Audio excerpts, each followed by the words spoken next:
Bienvenue dans ce nouveau quart d'heure mauriennais. Aujourd'hui, nous recevons l'association Musilarc avec Aurélien et Rémi.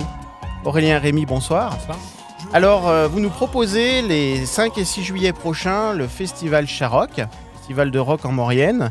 Alors, expliquez-nous un petit peu le retour de cette 3e édition, comment ça se présente. Je crois qu'il y a cette année une déclinaison sur 2 soirées. Oui, c'est ça, oui.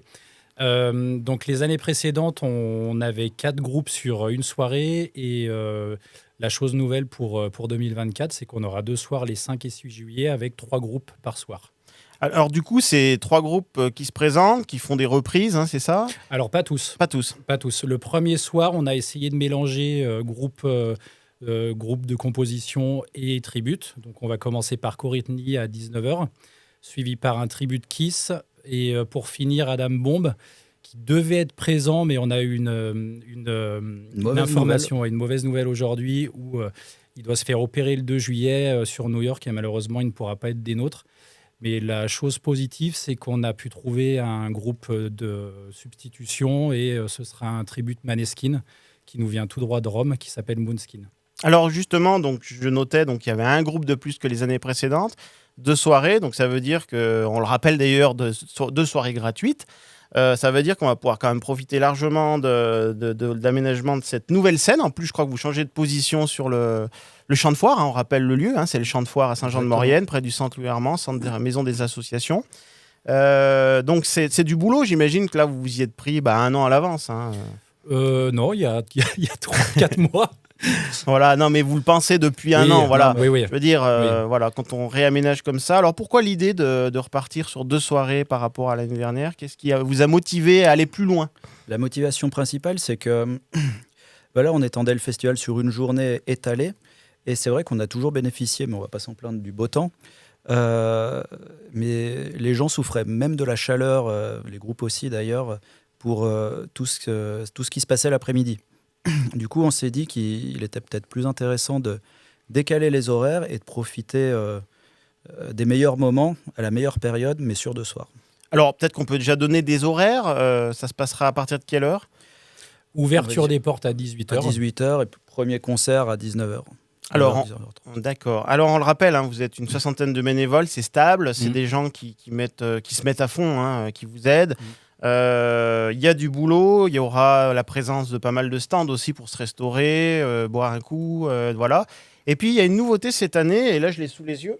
Voilà, donc en fait c'est la petite carte, c'est la monnaie cashless, vous appelez ça. Alors comment ça fonctionne ? Il y aura un stand où on pourra l'acheter. Alors les gens pourront précommander la carte et la pré-remplir sur notre site internet. Il y aura un coupe-fil pour les gens qui auront préenregistré la carte via notre site internet pour la récupérer plus rapidement.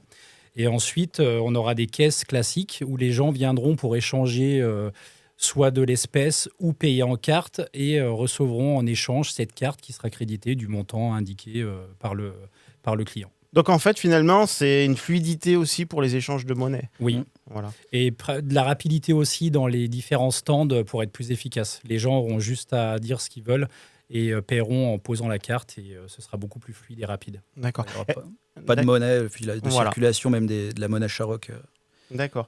Jusqu'à aujourd'hui. Pour en revenir justement à ce qu'on pourra utiliser, consommer, acheter, qu'est-ce que vous prévoyez alors ? Il y a des stands de restauration, il y a des partenaires locaux avec des produits locaux, je crois. Hein. Vous mettez aussi en avant un peu tout ça, hein, je crois. Les brasseries locales comme les 2 autres années, donc on a toujours Jananka, la Bulle Carrée, la brasserie des Terres Blanches, donc la Punta de Modane, la Vanoise.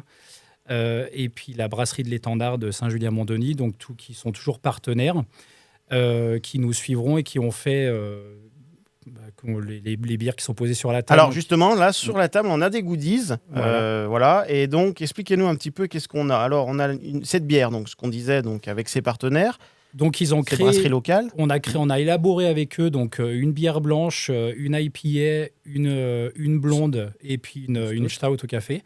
Donc ce seront les bières qui seront vendues au festival, qui seront vendues à la pression. Et si vous souhaitez faire des cadeaux, les acheter ou soutenir le festival, vous pouvez aussi acheter les bouteilles directement.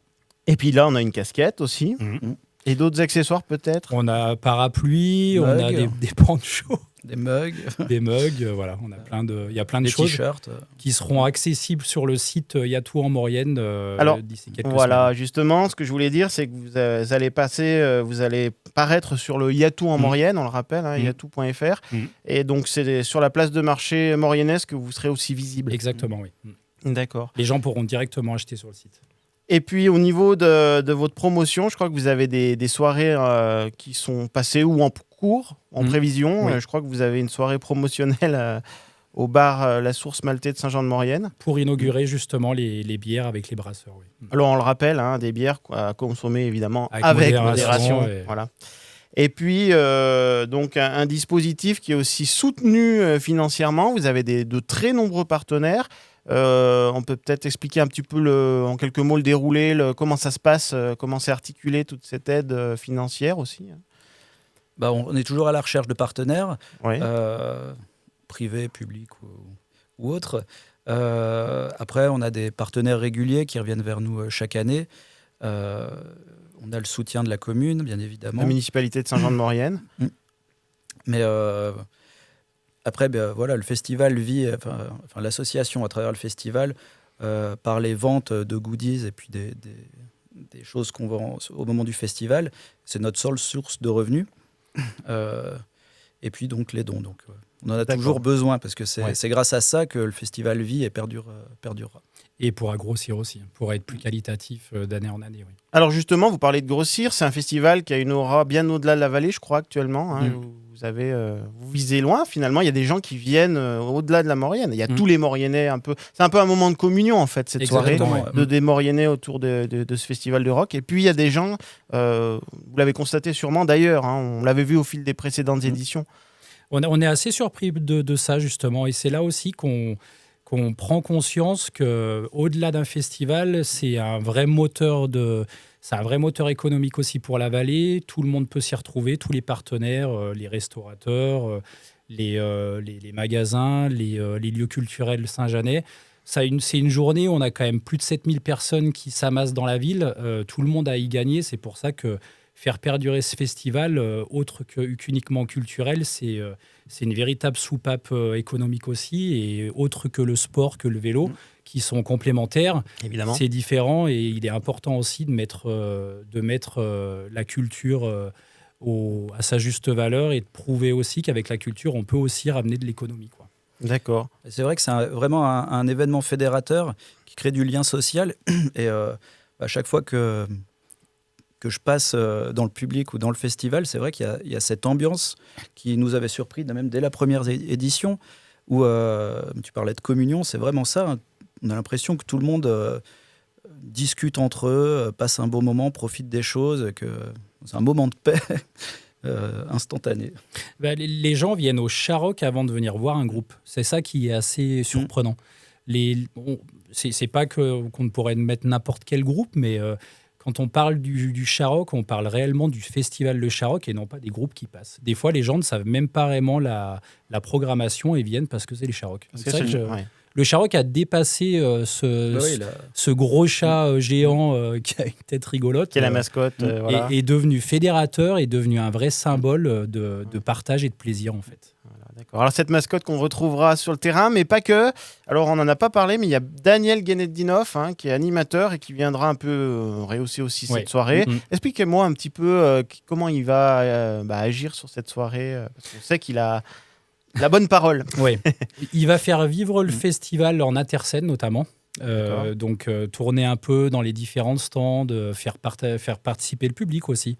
C'est vrai que c'est ce qui nous avait manqué la première année, et sur l'année 2023, ça nous avait apporté beaucoup. On s'était posé la question de faire des petits spectacles en interscène artistiques de danse, puis on s'est rendu compte qu'avec Daniel, c'était fluide, ça permettait de faire partager le public, de vraiment le faire participer, c'était intéressant, quoi. C'était une autre approche du festival aussi. D'accord. Il y aura aussi des animations ponctuelles, des graffeurs, des gens qui viennent animer ou font participer peut-être le public, non ? Je ne sais pas, qu'est-ce que vous prévoyez Comme l'an dernier, il y a les graffeurs qui vont intervenir. L'année, il y avait un atelier, l'an dernier déjà, pour le public. Ça sera sur les 2 jours ou... Sur les 2 jours. Ils seront là Ouais, les 2 jours. les 2 jours. On est en train de regarder pour faire participer les écoles, notamment le vendredi, vu que c'est le vendredi de la fin scolaire. Donc, si On attend de voir si on a les autorisations. surtout avec les plans Vigipirate. D'accord. on nous le compte. D'accord. Et puis, est-ce que vous renouvelez aussi un peu je sais qu'il y avait un petit carré VIP, entre guillemets, ça c'est un peu le truc secret, mais voilà, je veux dire, réservé un peu aux partenaires, un peu plus confidentiel, un petit coin d'échange aussi entre les élus, les partenaires. Est-ce que vous renouvelez aussi un petit peu ce côté un peu rassembleur aussi de personnalités, quelque part, j'allais dire, hein. Alors, on n'avait pas envie de trop on voulait vraiment l'intégrer dans le festival. On s'est rendu compte que les partenaires préféraient presque faire partie du public. Donc, on s'est posé la question et on aimerait quand même essayer cette année de ne pas faire un carré indépendant du festival. Et donc, c'est pour ça qu'on aura des cartes qui seront créditées pour les partenaires, mais qui puissent bénéficier du festival comme tout le monde. Et puis donc, on le rappelle, hein, une place du Champ de Foire très grande, agréable. Je veux dire, voilà, il y a de la place. Voilà, on n'est pas à l'étroit, quoi. Puis on reste près du centre-ville, c'était notre objectif et notre volonté de faire. Voilà, de rester sur Saint-Jean-de-Maurienne. Oui. Voilà, effectivement, j'imagine qu'il y a toujours plein d'idées, hein, avec une 60aine de bénévoles. Vous vous réunissez d'ailleurs, j'imagine, tous les ans. Vous êtes une association loi 1901, sûrement. Oui, c'est ça. Oui, Oui. voilà. Et donc, écoutez, en tout cas, c'est une belle perspective. On n'a pas parlé de la Minute Mauriennaise. Je pense qu'on peut l'évoquer. Pour terminer cette émission, il y a un mini Charoc. Alors, qu'est-ce que c'est un mini Charoc et quand est-ce que vous prévoyez ça? Alors, c'est pas un chaton Charoc, hein. C'est vraiment un mini Charoc. Ce sera organisé le 14 septembre pour l'inauguration du skatepark à Saint-Jean-de-Maurienne, donc ça se passera à la Combe. On aura 4 groupes, dont un groupe local. Pareil, ce sera du tribute, parce que c'était la volonté aussi des organisateurs du skatepark avec qui on en a discuté. En tout cas, donc, on vous souhaite une bonne mise en place et on se retrouvera très vite, puisque le 5 et 6 juillet, c'est bientôt, hein. Et puis, on vous souhaite de donner plein de bonheur aux Mauriennais et au-delà avec ce festival de rock en Maurienne. Voilà, merci Aurélien Rémy. Merci. Et à très bientôt. À bientôt. À bientôt. Quant à nous, nous nous retrouverons dans un prochain quart d'heure mauriennais. Merci à notre partenaire, la communauté de communes Cœur de Maurienne-Arvan, l'équipe technique avec Gilbert, Katia et Alexandre. Et puis, quant à moi, je vous dis à très bientôt dans un nouveau quart d'heure mauriennais.